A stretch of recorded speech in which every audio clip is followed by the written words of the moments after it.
Tantor Audio, a division of Recorded Books, presents Fake It For Me by Weston Parker. Narrated by Alexander Cendese and Samantha Cook. Chapter 1. Adrian. I grabbed a gob of wax and plopped it on my surfboard, slowly rubbing it in.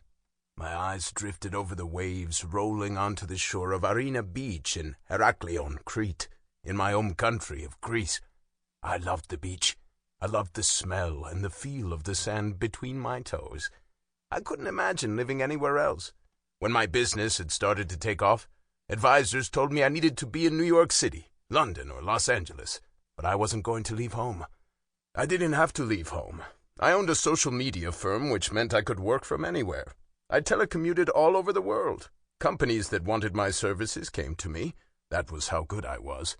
And my company was going to overtake every other social media platform in the world. I was 28 and already making some serious headway in the industry. I was one of the wealthiest under 30, and I didn't mind accepting all the perks that went along with that title.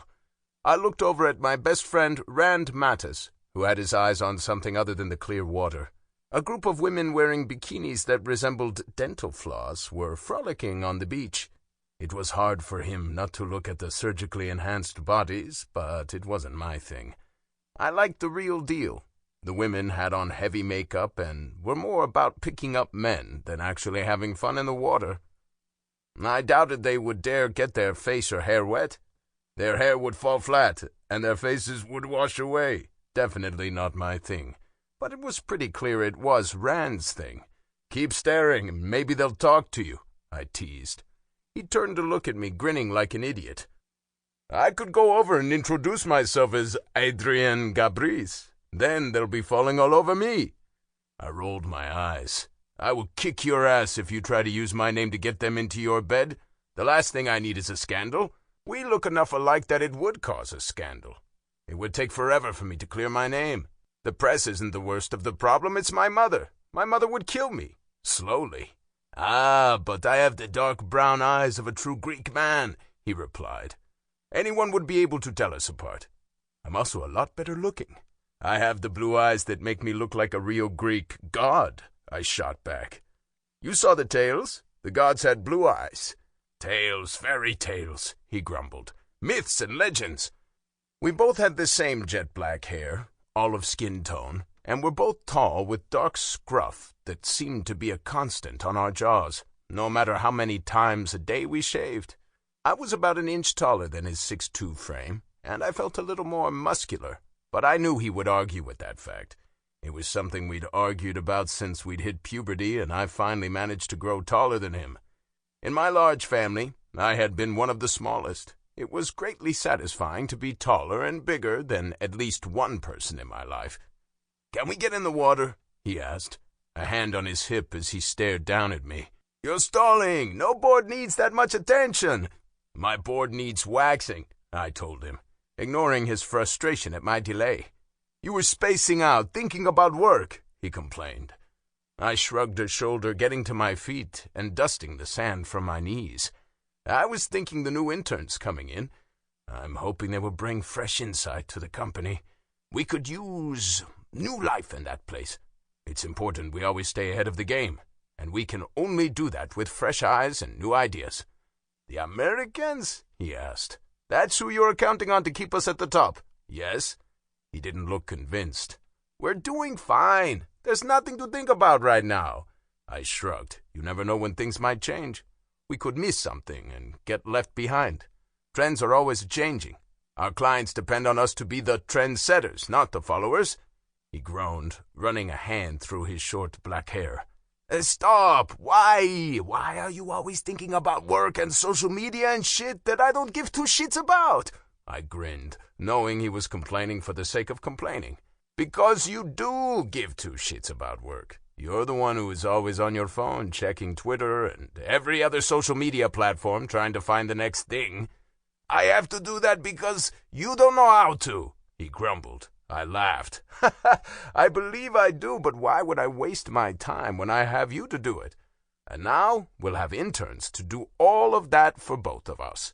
He grimaced, Are we really going to put the future of the business we built into the hands of some young Americans looking for a little vacation to the Greek Isles? He asked. I shrugged. I reviewed the resumes very thoroughly. I'm confident they are exactly what we need, and they work for cheap. Ha! I laughed. I'm sure they will be fantastic, but can we worry about that Monday? He asked. Today is our day off. We're not supposed to think about work. We're supposed to be enjoying the water and relaxing. You work too much. I work just enough to keep us both very rich, I reminded him. You know shit never stops moving. The entire world is on 24/7. I have to make sure we're staying on top of things. Not all of us can lounge about on a beach working our tans all day. He scoffed. Without me, the company would sink like the Titanic. You're lucky I like you, or I would have let you go down a long time ago. I raised my eyebrows. You sure about that? Yes. I just remembered, I said, already making a note of it in my mental calendar. We need to get a meeting with that new startup that moved in above us, the shoe company. Stop talking about work, he pouted. We spend 5, sometimes 6 days a week, all day long working. I want to relax and play. We can deal with all of that on Monday. Nothing is going to change in the next 36 hours. All work and no play makes Adrian a very dull boy. When Adrian is a dull boy, Rand gets bored. You sound like a child, I said with a grin. You're almost 30. We have to think about work all the time because it's what keeps a roof over our heads and the heads of our employees. I'm at the beach. I'm having a good time. It's just conversation. Can't you do 2 things at once? Oh, I can do 2 things at once, all right, he said, his eyes on a particularly voluptuous blonde strolling down the beach in a bright red bikini that showed off all of her assets. I shook my head. She's way out of your league, he scoffed. I don't think so. Look at her, I said. She's probably not even 20 yet. She's a baby. I'm a man in my prime, and there are a lot of beautiful women on this beach who need my attention. I cannot talk or think about work anymore. I need to focus. I chuckled, noticing his eyes were still on the young woman. I think you are plenty focused, but she didn't look twice at you. That's because I didn't try, he said with a grin on his face, showing off his perfect white smile. The ladies love me and would be thrilled to have me flirt with them. They would probably settle with some attention from you, I suppose. I am only one man, and there is only so much of me to go around. Settle for me, I scoffed. They all want me. I grabbed a sleeve of the torso of my wetsuit and tugged it on, zipping it up the front and hiding the tattoos I had on my chest, shoulder, and upper arms.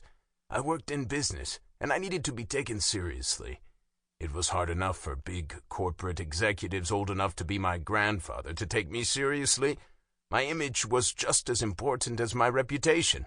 That was something my mom had instilled in me from a young age. We'd grown up poor, but she always made sure we dressed well and were clean. A boy knew better than to disobey a Greek mother. Come on, he urged. Let's get in the water. I could hear the women who'd drawn closer to us talking about why they couldn't get in the water. The real reason was pretty obvious. Their war paint would melt. Instead, they claimed there were sharks in the water and they didn't want to get eaten. It was pretty clear they were American tourists, judging by their accents. I tucked my board under my arm and started toward the water. I couldn't resist teasing the young women when I heard one of them rattle off a statistic about shark attacks. It sounded ridiculous. You know, the chance of being attacked by a shark this close to the shore is pretty slim, I said with a smile. In fact, your chances of dying in an elevator are greater than being attacked by a shark. Hell, you're more likely to be murdered on the beach than to be attacked by a shark. Rand laughed before racing past me into the water. The women gasped. I turned to see the looks of horror on their faces as they stared at Rand's back. I caught up to him just a few feet into the water. Do you actually think that line will work? You complain about not having any fun on your time off, and that you have no social life. Don't blame work for that. Blame your inept flirting skills. He burst into laughter, dropping his board and paddling out. Ha ha! They weren't my type anyway. I rolled my eyes, shaking my head, and I followed him out into the surf. Rand was my best friend and my right-hand man. It was difficult to make any real friends in my position. Rand had been with me from the very beginning. He'd shared the tiny one-bedroom apartment with me while we worked to get the business off the ground. He was the one guy I could trust to have my back. I wasn't worried he was friends with me just for my money or connections. We surfed for a while, enjoying the refreshing water on what had to be one of the most beautiful beaches in the world. I felt lucky to be alive whenever I got the chance to kick back and relax in my hometown. I was straddling my board, staring out at the vast sea, catching the sight of some sails on the horizon. It was a beautiful day. Rand was about 10 feet away, his board pointed in the opposite direction as he stared at the beach. That was typical. He was scanning the many bikini-clad women, trying to find his mark. Something nudged my board, causing my body to jerk to the side. I looked behind me and saw a fin slide under the water. "Oh, shit," I muttered. "What the hell?" Rand called. "Was that a fin?" "Yeah, it was," I said, pulling my feet up on my board as I used my hands to paddle toward the shore. "I think we should stay out of elevators for the next little while," Rand said dryly. I smirked. "I think that's a good idea." Chapter 2. Bella. My dad walked me into the airport, both of us nervous and scared, but neither of us letting the other one see the anxiousness. I felt jittery, and it had nothing to do with the coffee I had drunk earlier. I was extremely anxious to leave home. It would be the first time I had ever left, and I wasn't just leaving home. I was leaving the country on an airplane. I'd never flown before either, which was only adding to my nervousness. "You're going to be fine," my dad said, in that familiar voice that always made me feel safe and loved. I looked up into his dark blue eyes that had a kindness about them that reflected his soul. "I'm going to be fine," I repeated. "You've worked hard for this, Bella Camp, and I'm so very proud of you," he said with a smile, his eyes wrinkling with the action. I looked at his balding head and thought about how much I was going to miss seeing it every day. He reached for my hand, his hands rough and calloused from years of hard work in the mines of northern Idaho. He'd worked 2 jobs, taking extra shifts every chance he got to give me the best life possible. We'd never been comfortable, but we had food on the table, and our tiny 2-bedroom house in a very rural town along the Washington and Idaho border was enough for us. "I'm going to miss you like crazy," I told him, fighting back the tears that threatened to fall. "I'm going to miss you. You've been working your butt off for this internship. You deserve it. We'll see each other when you get back. This is an opportunity too good to pass up. You got me that fancy phone, and we'll be able to talk all the time. Hell, I'll even be able to see your face." He gave a deep laugh. "I hate that I'm missing your big 4th of July show this year," I pouted. "I've never missed it." "Hey, you'll be here next year," he assured me. "It's the same thing every time." "No, it's not. It's exciting and big, and there's always something new. It's why the town put you in charge of it all those years ago. You blow things up really well." I grinned. "We all have to be good at something," he said with a soft smile, never one to accept compliments well.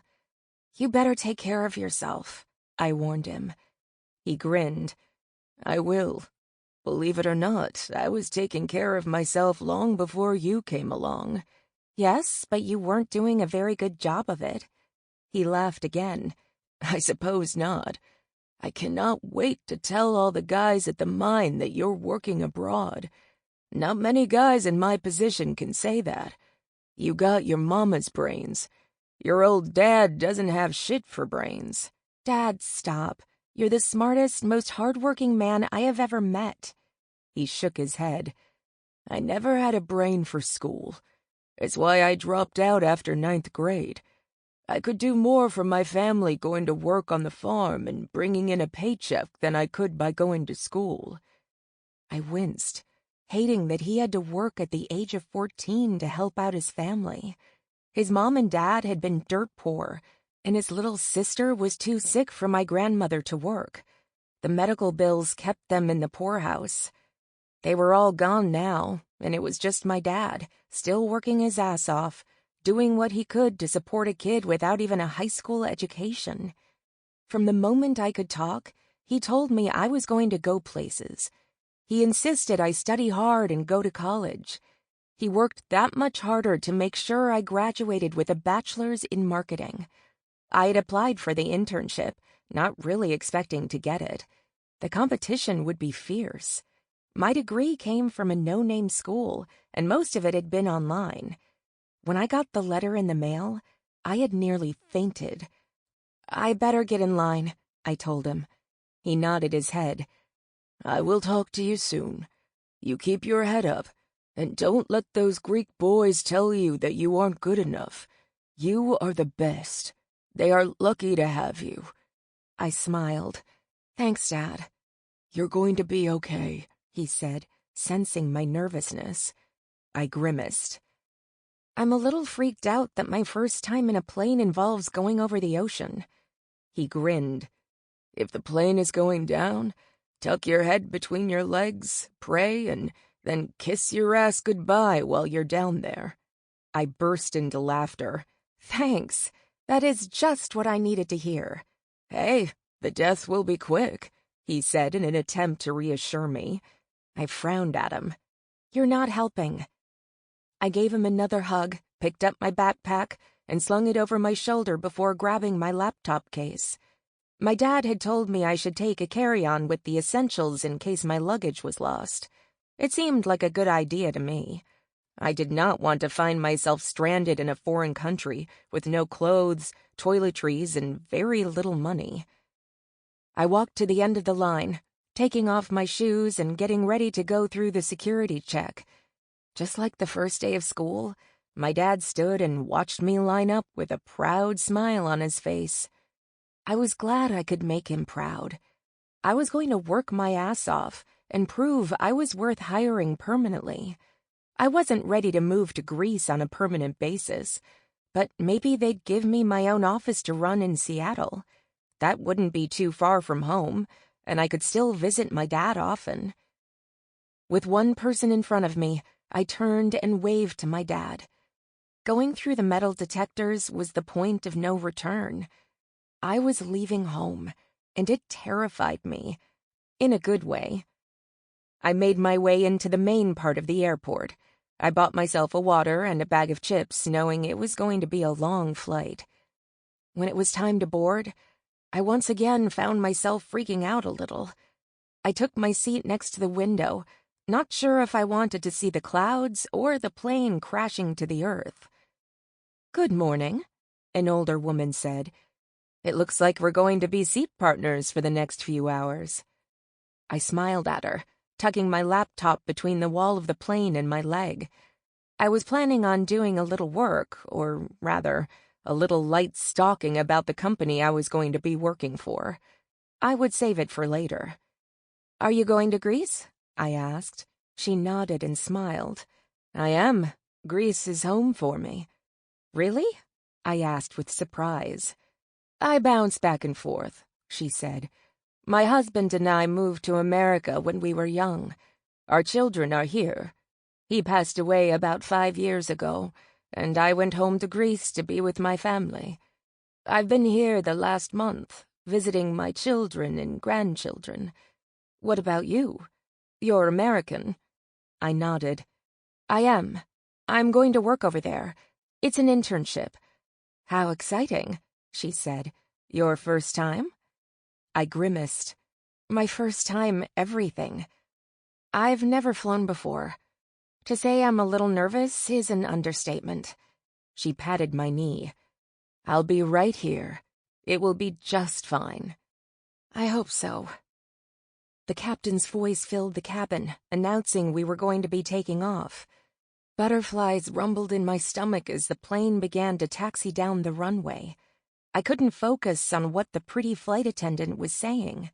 I was gripping the armrest, trying not to panic. There were about 1,000,000 excuses running through my head about why I couldn't go to Greece. None of them would make my dad proud. I wanted him to be proud. "Here we go," the woman to my left said in a soft voice. I nodded, unable to turn my head or do anything except hold on, as if that would do anything to save me should something go horribly wrong. Once the plane finally leveled out and we were in the air cruising along, I relaxed a little. "That was intense," I muttered. "I'm Elena," she said, extending her wrinkled hand. I gently shook it. "I'm Bella. It's nice to meet you. Maybe you can give me some inside tips for living in Greece." "What part are you going to be living in?" she asked.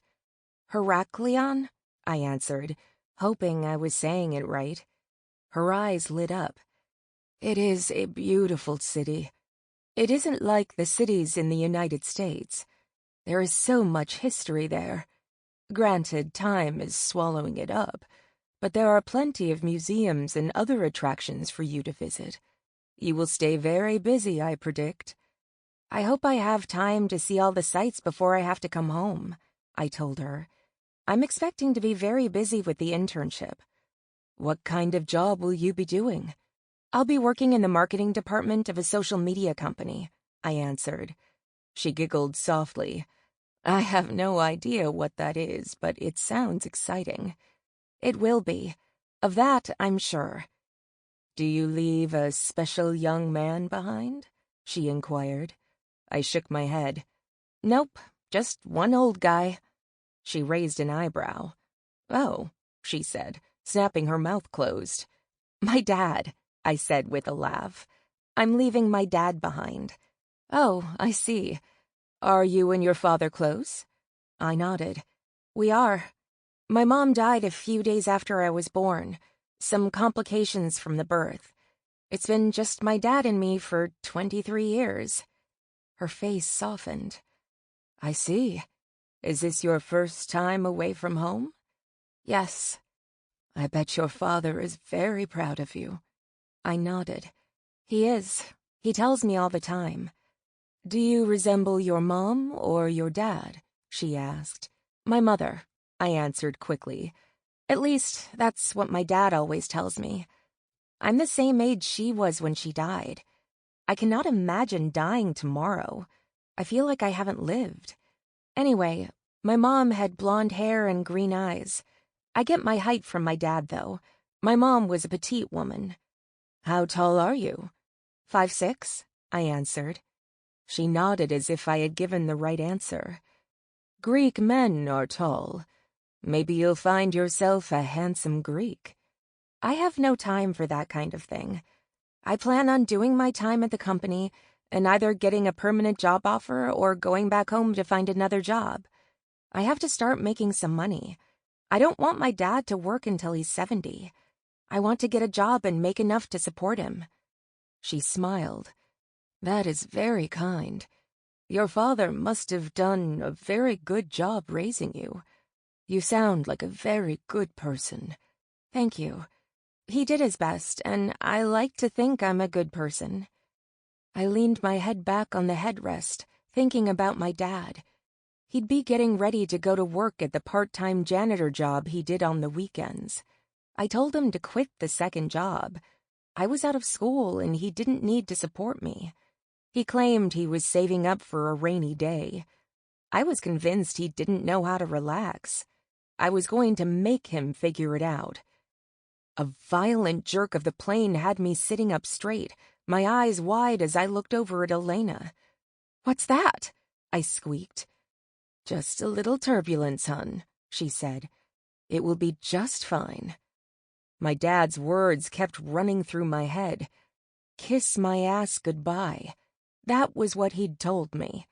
He'd been joking, but it was hard to laugh when the tin can I was flying in was rattling and shaking like I was tossed in a washing machine. Chapter 3. Adrian. I carried the cold soda into the living room and sat on the couch, glancing out the huge picture windows that ran from the floor to the ceiling and overlooked the expansive backyard of my property. I loved being outside. My job kept me inside most days. I had bought my home and had it completely renovated to give the illusion of being outdoors, with tons of windows that allowed plenty of natural light. My property was very private, meaning I didn't have to worry about anyone peeking. When I wanted privacy, it was easy enough to close the electric shades with the touch of a button. I put down my drink and reached for my iPad, wanting to do a little internet surfing and see what was happening in the world. It was important I knew the latest trends and kept up on Hollywood. They tended to set the trends. Sometimes they didn't even realize they were setting a trend. It took someone like me to find something unique and creative and make it cool. The buzzer at the front gate sounded, the video screen popping up in the corner of my screen. It was Rand. He had the code and was already driving through the gate. I put the tablet down and walked to the front door to greet him. "What's up?" I asked, surprised to see him on a Sunday evening. "Let's go out." I moved out of the way as he walked into the foyer. "It's a Sunday night." "Wow, that sounded a lot like your mother," he quipped. "I'm only pointing out tomorrow is a busy day at work, and neither of us can afford to go in dragging ass and feeling like shit because we are hungover. It's called adulting. I would think you've heard of this concept before. You're almost 30. I reminded him, something I did as often as I could. He was a year older than I was, and was going to be hitting the big milestone birthday before me. I wanted to give him as much shit for as long as I could. "Come on," he said. "One drink. I promise you'll be home by 10 at the very latest." I groaned. "You say one drink, but what you really mean is 4 and a late night." "I'm serious," he said, holding up a finger. "One drink. We have those interns coming in the morning," I argued. "I don't want to be grumpy and off my game." He nodded. "Let's go. I'll drive." I shook my head. "No way," I muttered, caving into his request for a single drink. "I'll call my driver." My driver lived in a small house on the property. I never knew when I was going to have to go to a business meeting or when I was going to need to dash to the airport. I had several cars, but I liked having a driver on staff, 2 actually. But the main driver lived on the premises. He was an older man, a friend of the family who had been out of work and nearly out on the streets. I offered him the guest cottage if he would be willing to be on call for me. He eagerly accepted, and it had been working out well for the 2 of us. Rand grinned, satisfied he'd won again. "Peer pressure is a marvelous thing." "You suck," I grumbled, sending a quick text to Malachi and requesting his services. I walked down the long hallway that led to my suite. The home was a single story. I didn't want a staircase, and I didn't necessarily need 20 bedrooms. The house had 6 rooms, plenty for me and a few family members if they decided to crash at my place. The outdoor pool and the grounds were what had sold me on the place. I quickly changed into something other than my lounge pants. When I returned a few minutes later, Malachi and Rand were talking about the mild weather we were having. "Ready?" Rand asked. "Yes, let's do this," I said. "The sooner I have one drink with you, the sooner I can get back." He ignored my comment. We left the house, Malachi driving us to a local bar that Rand and I often went to after a long day at work. It was fairly mellow on the weekdays, but with summer upon us and the tourists around, the local singles flocked to the bar in search of a tourist looking for a good time. We found a table and each ordered a beer. "Have you been home lately?" he asked. I shook my head. "No, I've been busy." He grimaced. "Your mom is going to drag you home by your ear if you don't go soon," he warned. I nodded. "I know. I haven't gone home because every time I do, she has a friend who has a daughter who would be perfect for me. The woman must have at least 100 friends. They seem to crawl out of the woodwork whenever I'm around." Rand laughed. "Rich, eligible bachelor tends to do that. My mother thinks I'm too old to be single," I complained. "She wants me settled down and married with a flock of children to call her grandmother. I don't know why she doesn't go after one of my brothers. They could just as easily get married. Because you are her baby. And she knows your brothers are lost causes," he replied easily. I chuckled. "That's probably true. Although Miles would probably be the first to marry, he's the type." "You're the type," he said. "You already act like you're an old man, wanting to stay in on a Sunday because you have work in the morning. That's old." I shook my head. "Not old, responsible. One of us has to be." He grinned unapologetically. "And thanks for taking one for the team. You can pay me back by going out on the next date my mother sets me up with," I told him. He wrinkled his nose. "I don't know about that. Honestly, how bad can it be? Your mother has good taste." "It's not my mother's taste, that's the problem. It's her so-called friends that seem to be blind to their daughter's looks. Sample complete. Ready to continue?